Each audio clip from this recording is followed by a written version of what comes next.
ဒီပိုင်းလေးကြည့်ကြတယ်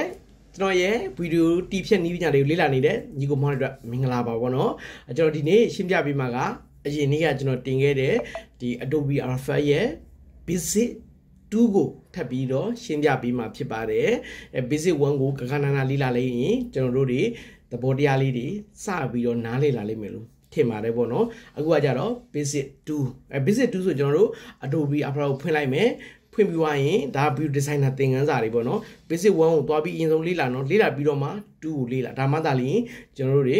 1နဲ့2ကိုချိတ်ဆက်ပြီးတော့နားလည်လာလိမ့်မယ်ပေါ့နော်ရလိမ့်မယ်ပေါ့နော် Okay ဖွင့်လိုက်တာနဲ့ဒီလိုပေါ်လာရင်ကျွန်တော်တို့မှာအပေါ်ဆုံးကဒါကိုကျွန်တော် project ဒီဒါလေးကိုပိတ်လိုက်ပိတ်ပြီးသွားတာနဲ့ကိုကျွန်တော်တို့ဒီတိုင်းပေါ်သွားပြီပေါ့နော်ဒါဆိုရင်ကျွန်တော်တို့ Basic 1ရဲ့သင်ခန်းစာလေးကိုအရင်ဆုံးသွားကြည့်မယ်အဲ့ဒါဆိုသွားကြည့်မယ်ဆိုဒီမှာကကြတော့ project panel project panel ကိုကျွန်တော်တို့ဘာလုပ်ရလဲ Adobe After Effects မှာdesign တစ်ခုဆွဲမယ်ဆိုရင်ဘယ်လောက်ကြာချိန်အဲ့လိုကြာချိန်ကိုသတ်မှတ်ပေးဖို့အတွက်ကြောင့် composition တစ်ခုကိုတိဆောက်တာဖြစ်တယ်ဟုတ်တယ်နော်အဲ့တော့ composition တိဆောက်ဖို့အတွက် right click ထောက်လိုက်တယ် new composition ဒါမှမဟုတ်လဲ composition ကနေပြီးတော့ new composition တူပဲနော်အဲ့ဒါထောက် okay ထောက်ပြီးတော့ဒီမှာကျွန်တော်တို့ဘာလုပ်မလဲအဲ့ဒီ composition မှာကျွန်တော်တို့ကနာမည်ရေးပေးမယ်နာမည်ကကြတော့ဗာလေကိုလုပ်မယ် logo ပေါ့နာမည်ကြိုက်တဲ့နာမည်ရေးလို့ရနော် logo ရေးပြီးသွားရင်ဒီမှာ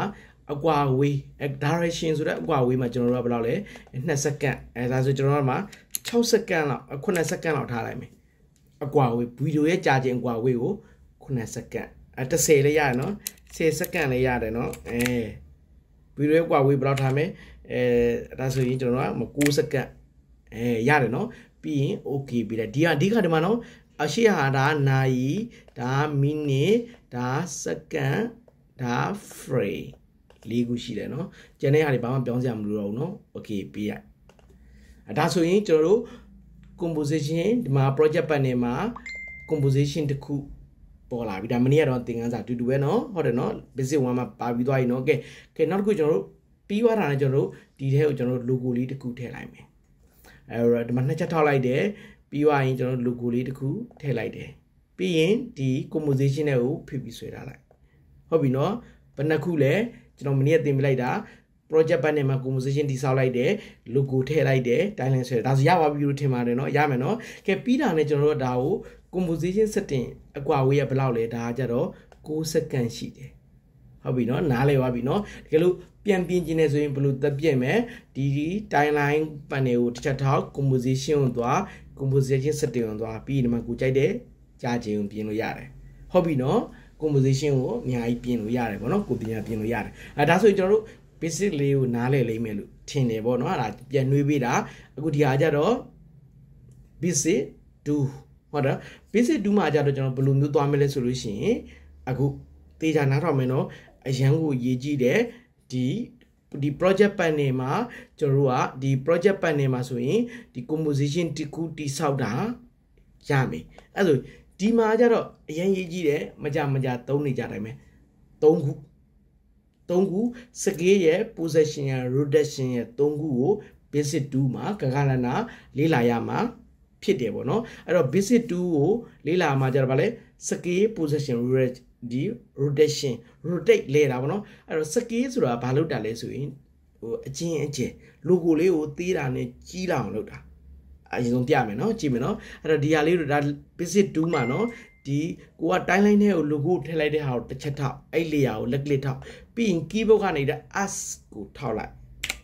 scale ဆိုတဲ့ဟာလေးပေါ်သွားတယ်လားဟုတ်ပြီနော်သေချာကြည့်နော်နားလဲရမယ်နော် basic 2အရန်ကိုလွယ်မယ်လို့လည်းခက်တယ်နော်အဲ့ဆိုကျွန်တော်ဒီမှာဒါလေးကဘာလို့ခေါ်လဲဆိုရင် तू က indicator လို့ခေါ်တယ်ဒီ timeline ကဒါ timeline နော် timeline ruler လို့ခေါ်တယ်နော်ဒီ timeline ruler မှာဒီ timeline panel မှာရှိတဲ့ timeline ruler မှာဒီမှာ तू ကဘယ်လောက်လဲ0စက္ကန့်မှာ indicator လေးကိုထားတာဒါလေးဖိလက်click ထောက်ပြီး तू ဆွဲထုတ်လို့ရတယ်နော်လက်click ထောက်ပြီးနားထားလိုက်ထားပြီးဒီမှာကျွန်တော် key သတ်မှတ်ပေးမယ်ဟုတ်နော်ဒီနေရာလေးဒီအလုံးလေးကို သူကတစ်ချက်ကလစ်လိုက်ဟုတ်တယ်နော်ဒီလုံးလေးကိုတစ်ချက်ဘာလုပ်မလဲကလစ်လိုက်ဒီလိုပေါ်သွားပြီနော်โอเคအဲ့လိုပေါ်သွားဆိုဒီနေရာမှာလဲ तू ကဘာဖြစ်သွားလဲဆိုရင် key လေးဝင်သွားတယ်နားလိမ့်မယ်နော် indicator တန်းတန်းရှိတဲ့နေရာမှာ तू က key ဝင်တာဒါဆိုရင်သူ့ကိုပထမတစ်ချက်ဒီ key လေးကိုထောက်လိုက်တယ် indicator တန်းတန်းမှာအလုံးလေးပေါ်သွားပြီဟုတ်ပြီနော်ရမယ်နော်ပြီးသွားရင်ကျွန်တော်ဒီမှာ 100%ကိုကျွန်တော်တို့ကဘာလုပ်မလဲဆိုရင်တစ်ချက်ထောက်လိုက်လက်ကလေးထောက်လိုက်ဒီလို selection ဝင်သွားတယ်เนาะပြီးတော့မှသူ့ကိုကျွန်တော်တို့က0သတ်မှတ်လိုက်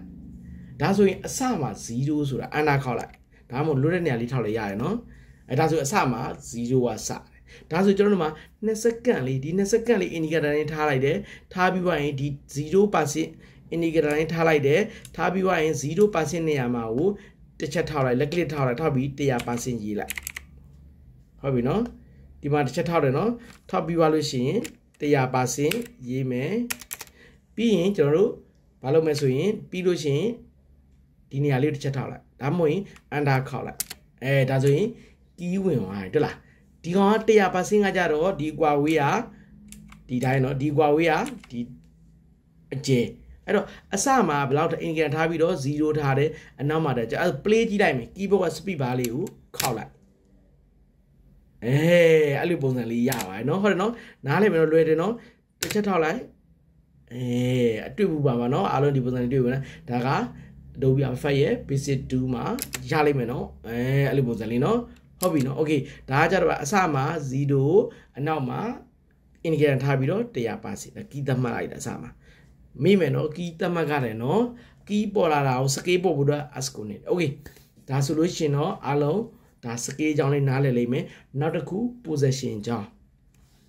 ကဲ position ကြောင်းဆိုတာဘယ်လိုမျိုးလဲဆိုရင်တကယ်ဒါဆိုရင်ဒီຢာလေးဖြတ်ထုတ်လိုက်မယ်နော်တစ်ချက်ထောက်မယ် delete လုပ်လိုက်မယ်နော်ပြီးရင်ခုနက logo ကိုပြန်ဆွဲထည့်မယ် scale ပြီးသွားပြီ position P เนาะ keyboard က P ဒါလေးတစ်ချက်တော့ P ကိုနှိပ်လိုက်သူလည်းတူတူပဲ P ကကြတော့ဟိုဘက်ကနေပြီးတော့ဒီဘက်ကိုလာတယ်ဒီဘက်ကနေပြီးတော့ဟိုဘက်သွားတယ်ဒါလေးပြဟုတ်နော်အဲ့ဒါ indicator ကိုအစမှာထားလိုက်တယ်ပြီး position ဆိုရင်ခုနအတိုင်းပဲဒီနေရာလေးကိုတစ်ချက်ထောက်လိုက်ပြီးတာနဲ့ဒီမှာ key ဝင်သွားတယ်လား key ဝင်သွားပြီးသွားတာနဲ့ကျွန်တော်တို့ကဒါလေးကိုဘာလို့လဲဒီဘက်လေးဆွဲလိုက်အဲ့ဒါအဲ့ဒါ B ကိုဆွဲမယ်ဒီရှေ့ရအောင်ဆွဲမယ်ရှေ့ရအောင်ဆွဲမယ်နော်အဲ့ဒါဒီဘက်ရောက်သွားပြီအစမှာဒီဘက်ကိုထားလိုက်တယ်ပြီးရင်အနောက်မှာ2စက္ကန့်နေရာမှာဒီနေရာမှာဒီကောင်ဒီဘက်ကိုပြန်ဆွဲလိုက် ကီးဝင်သွားရတာနော်ကီးကအော်တိုဝင်သွားရတယ်နော်ဒါဒီဘက်ဆွဲလိုက်နော်ဒီဘက်လေးကိုဒီလိုလေးဆွဲလိုက်ဟုတ်ပြီနော်အဲ့ဒါဒီမှာဒီကောင်ရောက်လာပြီနော်ဆွဲမယ်အလေးတေးကြအောင်ဆွဲမယ်လက်ကလေးနဲ့ဖိပြီးဆွဲတာနော်โอเคအဲ့ဆိုရင်ကီးနှစ်ခုလည်းမှန်သွားရပြီနော်အဲ့ဆိုကျွန်တော် play ကြည့်လိုက်မယ်ကီးဘုတ်ကနေပြီးတော့ under ခေါက်လိုက်မယ်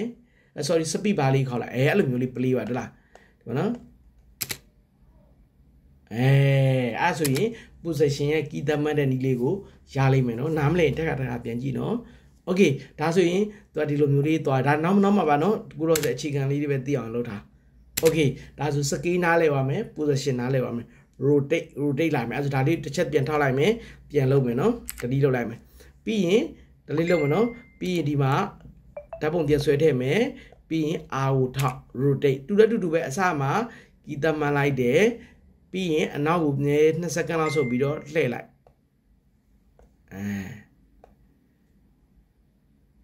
โอเคအဲ့ကျွန်တော်ဒါ indicator ကိုရှေ့ကိုထားပြီးအနားခေါက်ကြည့်လိုက်โอเค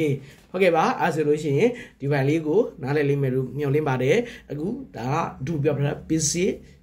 2မှာဗာသင်ပြီးလဲဆိုရင် scale အကြောင်း position အကြောင်း rotate အကြောင်းလှည့်တဲ့ rotation ပေါ့နော်လှည့်တဲ့အကြောင်းလေးကိုရှင်းပြပြီးမှာအရန်ကိုသုံးဝင်တာနော်ဒါလေးကကြတော့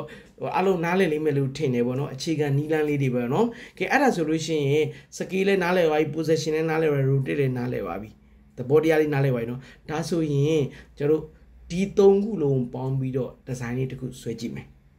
ဟုတ်ပြီအဲ့ဒါဒါလေးကိုတစ်ချက်ထောက်မယ်ပြန်ဖြတ်လိုက်မယ်ပြီးရင်က logo ပဲပြန်ဆွဲထည့်လိုက်မယ်အရင်ဆုံးဘာလို့လုပ်မလဲဆိုရင် indicator ကိုအရှိမထားလိုက်ထားပြီးွားရင် scale ကိုခေါ်လိုက်မယ်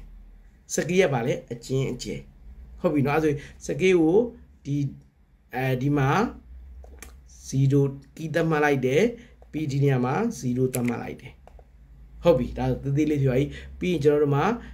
2စက္ကန့်မှာသူ့ပါထားမယ် indicator ထားပြီးတော့ခုနကသူ့အတိုင်းလေးပဲ 100% เนาะသူ့အတိုင်းလေးပဲပါလေ 100% 0ထားလိုက်ပြီโอเคဒါဆိုရင်သေးလေးရကြီးဖြော်ရကဲ position တစ်ခုပြီးသွားပြီနောက်တစ်ခုကျွန်တော်တို့ scale တစ်ခုပြီးသွားပြီ position P ကိုထောက်လိုက် keyboard P ထောက်လိုက် position ပေါ်လာတယ်အစမှာလဲသူ့ကိုဘယ်လောက်ထားမယ်ဒီနေ့အစမှာသူ့ကိုအစမှာကီးသတ်မှတ်လိုက်တယ် ပြီးရင်သူ့ကိုဒီဘက်ကိုဆွဲထုတ်လိုက်ဒီဘက်ကိုဆွဲထုတ်လိုက်ဟုတ်ပြီနော်ပြီးရင်2စက္ကန့်မှာဒါလေးထားမယ်ထားပြီးတော့အလေကိုဆွဲထုတ်လိုက်ဆွဲထည့်လိုက်โอเคအစမှာတော့ဒီဘက်ကိုရွှေ့လိုက်တဲ့အလေဒါဆိုရင်ကီးဘန်တစ်ခုပြီးသွားပြီတယ်2ခုပြီးသွားပြီစကေးပြီးသွားပြီ position ပြီးသွားပြီရမယ်နော်နောက်တစ်ခု rotate အဲ့ဆိုရင်သူတစ်ချက်ထောက်တယ် R ကိုထောက်လိုက်တယ်ကီးဘုတ်ကဗာလဲ R သူလည်းတူတူပဲအစမှာကီးသတ်မှတ်လိုက်တယ်ပြီးရင်အနောက်မှာ2စက္ကန့်မှာသူ့ကိုဘာလုပ်မလဲပေးပြီးတော့လေလိုက်အစမှာတော့ကီးသတ်မှတ်လိုက်တာနော်โอเคဒါဆိုကျွန်တော်လုပ်တာလေးကို play ကြည့်မယ်အန်တာခေါက်လိုက်โอ้လေပါတယ်နေဒဲတီရောက်လို့ဒီတာဘို့တိတ်ပါပိတ်ဆုံးမအဆုံးသက်တာလေလေဒဲတာအဲ့လိုထားလိုက်โอเคဒါဆိုရင်ပြန်ပြီးတော့ play ကြည့်မယ်နဲ့အစမယ်ပြီးရင်အနာခေါက်လိုက်โอ้ရမယ်နော်ဒါကကြတော့ဗာလဲစကေး position စကေး position region 3ခုလုံးပေါင်းပြီးတော့ဆွဲပြတာမနာမလဲရင်ထပ်လဲကြည့်ကြည့်basic 2ကိုရလိုက်မယ်ပေါ့နော်โอเคအဲ့ကီး3ခုလုံးပေါ်ခြင်းနေဆိုရင်ဘာနှိတ်ကလဲကီးဘုတ်ကသူ့layout တစ်ချက်ထောက်မယ်ကီးဘုတ်က U ကိုထောက်လိုက်ဒါဆိုရင်ကီး3ခုလုံး scale ရော position ရော rotation ရော3ခုလုံးပေါ်လာပြီဒါမှတ်ထားနော်ကီးတွေသတ်မှတ်ထားရင်400မှာကီးသတ်မှတ်ထားရင်ကီးဘုတ်က U ကိုထောက်လိုက်ကီးတွေကုန်ပေါ်တယ် U ကိုပြန်ထောက်လိုက်ပြန်ပြောက်ပါတယ်နားလည်မယ်နော်ဒါဆိုရင်အကုန်လုံးကို scale ကိုလည်း drill မြင်ရတယ် position rotation 3ခုလုံးမြင်ရတယ်နော်တို့ကတစ်ခုတည်းမြင်ချင်တော့ S ကိုထောက် scale P ကိုထောက် position rotate ကိုထောက် rotation နော်နားလည်ပြီနော် R ကိုထောက်နော်အဲဆိုရင် scale position rotate ကိုခဏကြည့်ပေါ့နော်အားလုံးနားလည်လိမ့်မယ်ထင်ပါတယ်ဒါဆိုရင် basic 1လေးရလိုက်မယ်Adobe After ရဲ့ basic 1ရမယ် basic 2ရလိုက်မယ် okay နောက်ထပ်သင်ခန်းစာတွေကိုဆက်ပြီးတော့ကြည့်ရှုပါရအားလုံးပဲမင်္ဂလာပါ